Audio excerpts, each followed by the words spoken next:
ഞാനിപ്പോൾ ഈ വീഡിയോ ചെയ്യാൻ ഉപയോഗിക്കുന്ന എൻ്റെ ഈ ഫോണ് പക്ക ആൻഡ്രോയിഡ് ഫോണാണ്. ആൻഡ്രോയിഡ് 11 വെർഷനിലുള്ള ഒരു ഫോണാണ്. അപ്പോൾ നിങ്ങളിതിൻ്റെ മെനു കാര്യങ്ങളൊക്കെ കണ്ടിട്ട് പക്ക ആൻഡ്രോയിഡ് മെനു ആണ്. മുകളിൽ നിന്ന് നമ്മൾ താഴത്തു നിന്ന് മുകളിലേക്ക് വലിച്ചിടാനൊന്നുമില്ല. ഓക്കെ, സംഭവം പക്ക ആൻഡ്രോയിഡ് ഫോണാണല്ലോ നിങ്ങൾ കാണുന്നത്. അപ്പോൾ നമുക്ക് ഇതിൻ്റെ ഈ സ്റ്റൈല് കാര്യങ്ങളൊക്കെ നമുക്കൊരു ഐഫോണിൻ്റെ സ്റ്റൈലിലേക്ക് മാറ്റണം. അപ്പോൾ അധിക ആളുകളുടെയും വിചാരം ഒരു തെറ്റിദ്ധാരണ എന്ന് തന്നെ പറയാം, നമ്മൾ ആൻഡ്രോയിഡ് ഫോണിനെ പിന്നെ ഓപ്പറേറ്റിംഗ് സിസ്റ്റം അതായത് OS ചേഞ്ച് ആക്കിയിട്ട് ആപ്പിളിൻ്റെ ഐഫോണിൻ്റെ ആ ഓപ്പറേറ്റിംഗ് സിസ്റ്റം കയറ്റാൻ പറ്റും എന്നുള്ളതാണ് അധിക ആളുകളുടെയും തെറ്റിദ്ധാരണ. പക്ഷേ ഒരിക്കലും അങ്ങനെ ചെയ്യാൻ പറ്റില്ല നമുക്ക്. അതായത് രണ്ടും രണ്ട് OS ആണ്, ഓപ്പറേറ്റിംഗ് സിസ്റ്റം രണ്ടും, ഒന്ന് ആൻഡ്രോയിഡ് ആണെങ്കിലും മറ്റേത് മാക് ആണ്. അപ്പോൾ നമുക്ക് അങ്ങനെ ചേഞ്ച് ചെയ്യാൻ പറ്റില്ല. അതിൽ തന്നെ ഒരുപാട് ഫീച്ചേഴ്സ് കാര്യങ്ങളൊക്കെ വ്യത്യാസം വരും. അപ്പോൾ ഞാൻ പറഞ്ഞു വരുന്നത്, നമുക്ക് ഇതിൻ്റെ കാഴ്ചയിലുള്ള സ്റ്റൈൽ അത് നമുക്ക് മാറ്റാൻ പറ്റും. അതെങ്ങനെ മാറ്റാം എന്നുള്ളതിനെക്കുറിച്ചാണ് ഇന്നത്തെ വീഡിയോ. അപ്പോൾ വീഡിയോ മുഴുവനായിട്ട് സ്കിപ്പ് ചെയ്യാതെ കാണാം. നമ്മൾ ചെയ്യുന്ന ഓരോ പ്രവൃത്തികളും കറക്റ്റ് മനസ്സിലാക്കിയിട്ട് ചെയ്യുക, അല്ലെങ്കിൽ പാതി വഴിയിൽ വെച്ചിട്ട് എന്താ പറയുക ഫ്ലോപ്പായി പോകും. അപ്പോൾ നമുക്ക് നേരെ വീഡിയോയിലേക്ക് പോവാം. ഇതിന് വേണ്ടിയിട്ട് നമ്മളിവിടെ ഒരു ലോഞ്ചറാണ് ഉപയോഗിക്കുന്നത്. ലോഞ്ചർ എന്താണെന്ന് അറിയാത്തവരുണ്ടാവും, പക്ഷേ ഞാൻ കാണിച്ചു തരാം എന്താണ് ലോഞ്ചർ എന്നുള്ളത്. നമ്മൾ പ്ലേ സ്റ്റോർ ഓപ്പൺ ചെയ്യാം. ശേഷം സെർച്ച് ബാറിൽ പോയിട്ട് iOS 14 13 ഒരുപാടുണ്ട്. നമ്മൾ ജസ്റ്റ് ഒന്ന് സെർച്ച് ചെയ്ത് കൊടുത്ത് കഴിഞ്ഞാൽ ഇതൊക്കെ ഒരുപാട് ലോഞ്ചറുകളാണ്. ലോഞ്ചർ എന്ന് പറഞ്ഞാൽ നമ്മളെ ഫോണിൻ്റെ മൊത്തത്തിലുള്ള മെനു സ്റ്റൈലിനെ തന്നെ മാറ്റിയെടുക്കുന്നൊരു സംഭവമാണിത്. iOS 14 ഉണ്ട്, iOS 13 ഉണ്ട്. നിങ്ങൾക്ക് ഇഷ്ടമുള്ളത് ഇവിടെ നിന്ന് ഡൗൺലോഡ് ചെയ്യുക.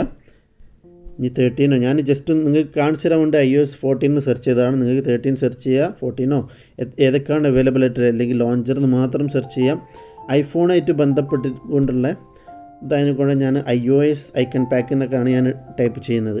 അപ്പോൾ ഞാൻ ഓൾറെഡി ഡൗൺലോഡ് ചെയ്ത് വെച്ച നമ്മളെ ആപ്ലിക്കേഷൻ, അതായത് നമ്മളെ ലോഞ്ചർ, അത് 13 ചെയ്തിട്ടുണ്ട്, 14 ചെയ്ത് വെച്ചിട്ടുണ്ട്. ഞാനിവിടെ 14 കാണിച്ചു തരാം.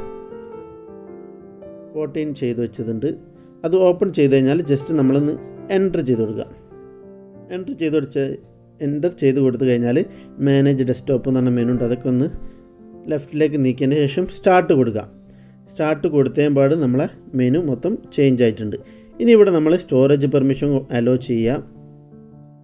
അത്രയും ചെയ്ത് കഴിഞ്ഞാൽ തന്നെ നമ്മളെ ഫോണിൻ്റെ സ്റ്റൈലൊക്കെ ഒന്ന് മാറി ഉണ്ടോ, ഐഫോണിൻ്റെ ആ ഒരു മെനു സ്റ്റൈലായി.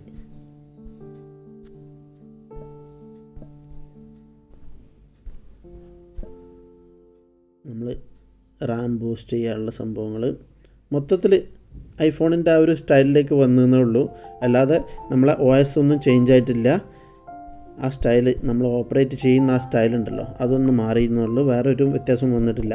അപ്പോൾ നമുക്കൊരു ഐഫോൺ ഉപയോഗിക്കാൻ ഇഷ്ടമുള്ളവരാണെന്നുണ്ടെങ്കിൽ അപ്പോൾ നമുക്കിത് എങ്ങനെ ഇനി മാറ്റാമെന്നുള്ളത് കുറിച്ച് നോക്കാം. നമ്മൾ താഴത്ത് വരുന്ന 3 മെനു ബട്ടൺസിൽ നടുക്കുള്ളതൊന്ന് ടാപ്പ് ചെയ്ത് കൊടുത്തു കഴിഞ്ഞാൽ നിങ്ങൾക്ക് ഏത് ലോഞ്ചറാണ് സെറ്റ് ചെയ്യേണ്ടതെന്നുള്ളത് ഇവിടെ വരും. അത് നിങ്ങൾക്ക് വേണ്ടത് സെറ്റ് ചെയ്തു. ഞാൻ ഇനി 13 ഒന്ന് സെലക്ട് ചെയ്ത് കൊടുക്കാം. 13 സെലക്ട് ചെയ്ത് കൊടുത്തപ്പോൾ നമ്മളെ സ്റ്റൈൽ വീണ്ടും മാറി, ഫോണിൻ്റെ സ്റ്റൈൽ കണ്ടില്ലേ, വീണ്ടും മാറി. ഇനി നമുക്ക് നമ്മളെ പഴയ സ്റ്റൈലിലേക്ക് വരണമെന്നുണ്ടെങ്കിൽ OnePlus ലോഞ്ചർ, എൻ്റെ ഫോൺ OnePlus ആയതുകൊണ്ട് കണ്ടില്ലേ പഴയതിലേക്ക് തന്നെ വന്നു. അപ്പോൾ ഈ ആപ്ലിക്കേഷന് നിങ്ങൾക്ക് ഇഷ്ടമായാൽ നമ്മളെ ചാനൽ സബ്സ്ക്രൈബ് ചെയ്യാത്തവരാണെന്നുണ്ടെങ്കിൽ ചെയ്യുക, അല്ലാന്നുണ്ടെങ്കിൽ ലൈക്ക് ചെയ്തിട്ട് വേണ്ടപ്പെട്ടവർക്ക് വേണ്ടിയിട്ടൊന്ന് ഷെയർ ചെയ്ത് കൊടുത്തേക്കാം. അപ്പോൾ അത്രേ ഉള്ളൂ ഇന്നത്തെ ഈ ചെറിയ വീഡിയോയിൽ. മറ്റൊരു വീഡിയോയിൽ മറ്റൊരു അറിവുമായിട്ട് വരുന്നവരെ ബൈ ബൈ.